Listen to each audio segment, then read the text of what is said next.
Hello everybody, welcome to YouTube Wednesday. Today I will be showing you all a project that may interest some of you, especially since we are getting closer to St. Patrick's Day. We will be making leprechauns and red caps. So these figures are roughly the size of a small child and come in quite handy when decorating haunted attractions. We use ours in a variety of ways at Dark Hour Haunted House, not just as leprechauns. They can also be used as goblins, gnomes, and of course children. Alright, let's get into it. Here I have a small mannequin body I purchased in St. Louis, which was actually a clown. I assure you its head won't stay looking like that. I definitely want a more dynamic pose than he has. I will be turning this guy into a red cap from the border folklore between England and Scotland.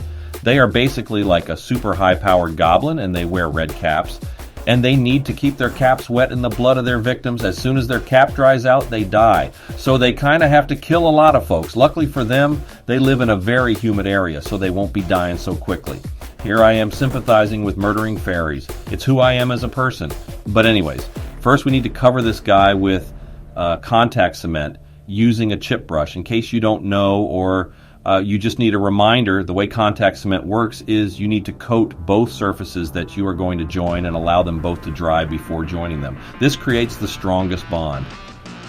While the contact cement dries, I'm ripping the edges off a few shop towels and giving them an even coat of contact cement. This will be placed over the contact cement on the mannequin, then coated again with more contact cement, which will create a skin over the shoulder joints. I will use a heat gun to speed up the drying process. You may have seen me use this technique in some of my past videos where I repair or modify large puppets. We usually use latex for the much larger or more detailed projects, but contact cement works great for projects like this one. I'm also cutting the eyes out of the clown head so I can pop in some more realistic eyes. Because we are putting a mask over this head, the eyes will still be showing through, so some more realistic eyes really help bring this guy to life. I cut out the original teeth because I want to add some different teeth. After applying some contact cement to this dude's face and making sure it's dry, I can then add our mask.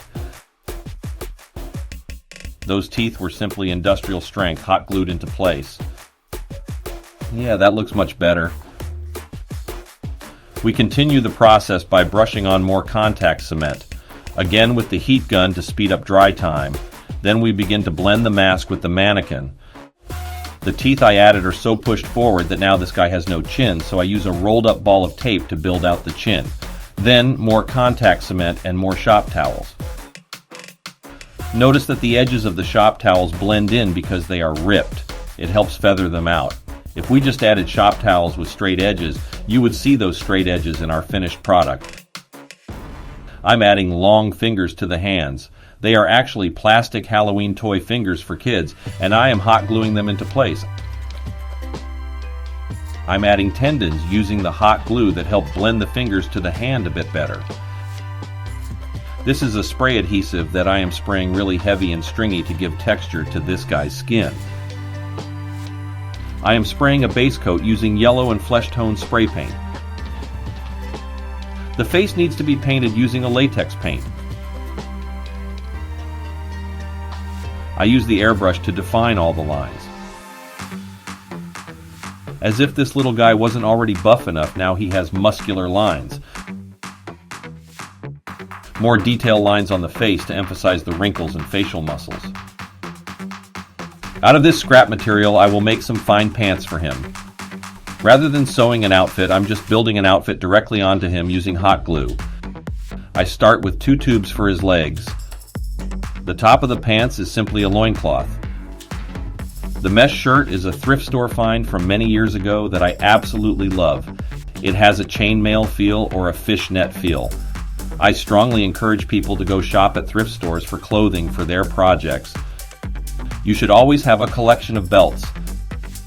This belt is one that I just pulled from the pile. I'm a sucker for a good hood and mantle. I like a good hood and mantle on all my critters. I'm adding a chicken foot to him somewhere here. That's important to what he is as a person. I'm adding a nice little necklace for him. And it's important to note that this red cap is being displayed at the Mythical Monster Museum. And I have some iron boots for him already there, which will be added later. His clothes needs a little distressing with some red spray paint. Let's just listen to some words of wisdom real quick. So if you have an idea about a haunted house, here's kind of my formula, all right? A haunted house, a theme requires three things: a setting, a situation, and characters. You have to have all of those for your haunted house theme. A school cannot be a theme for a haunted house because schools are boring. You know, there's schools all over, they're not haunted house. That's not a theme. A school is the setting. What's the situation? What are the characters? That is what's going to help make that haunted. The final touch is the blood that is coming from the cap. I'm using perma blood. Blood is just running down from the cap onto the shoulders. Also some blood on the mouth because this guy is a messy eater. The perma blood is also a binder to keep the teeth in place.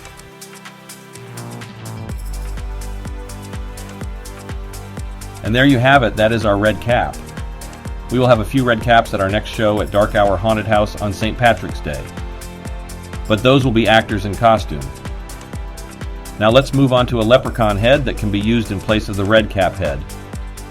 Here I am sculpting the leprechaun. This can even be used as a mask. I handed it off to Rue for a bit. I'm not going to get into the specifics of how to make this. Consider this more of a bonus round because, hey, leprechauns. I'm not going to lie, I wish we could sculpt this fast. We're speeding through this process because sculpting is not the main focus of this video. We're also going to go ahead and skip over the molding process and cut straight to the chase. As you can see, we are making masks out of this sculpt. The chin is a separate piece from the rest of the mask. It's a chin strap, so when the actor talks, it moves. It's a really neat effect. Anytime I'm sculpting or painting, I like to have reference material displayed, either printed out or on the computer screen or a tablet or my phone. For this particular mask, I was referencing the Leprechaun from the movie Leprechaun. He had really great skin texture. Here I am trying on the mask just to make sure the chin fits and it all works.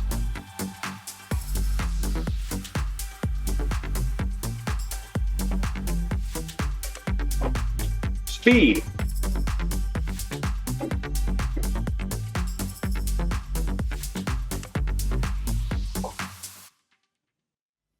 And we don't have to.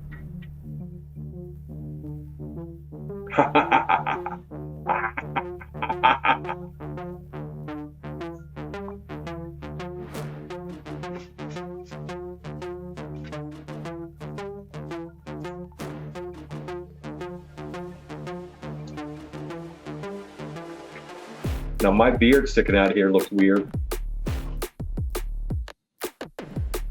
And hair will fix a lot of that.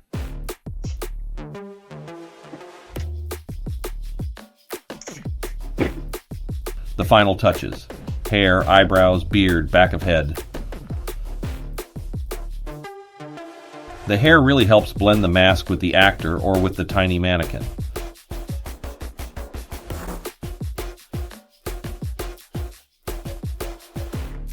So I want to let everyone in on a secret. This was not the intended video for this week. I tasked Robert with editing a different video of me building Dementors. However, I forgot to give him some of the footage.